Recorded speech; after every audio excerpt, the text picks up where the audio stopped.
Dear viewers, clutch plate ভালো রাখার জন্য সবচেয়ে ইম্পর্টেন্ট হচ্ছে ক্লাচের ফ্রি প্লেটা ঠিক রাখা। ক্লাচের ফ্রি প্লে অ্যাডজাস্টমেন্ট সবসময় এই যে 5 mm থেকে 10 mm পর্যন্ত রাখতে বলা হয় ক্লাচের ফ্রি প্লেটা। তো 5 mm থেকে 10 mm যদি আপনি স্কেল দিয়ে মাপতে না পারেন তো ভালো, আর স্কেল দিয়ে মাপতে না পারলেও সমস্যা নাই। এই যে দেখছেন, এই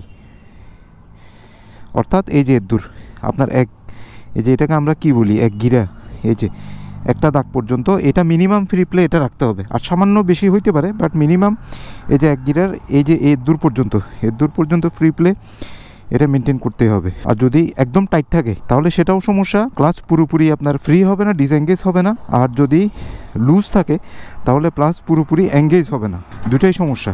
সেজন্য ক্লাচের ফ্রি প্লেট যেটা স্ট্যান্ডার্ড মাপ 5 থেকে 10 mm এটা অবশ্যই মেনটেন করতে হবে, আদারওয়াইজ ক্লাচ প্লেটের উপরে প্রেশার পড়বে এবং ক্লাচ প্লেটের লাইফ টাইম কমে যাবে।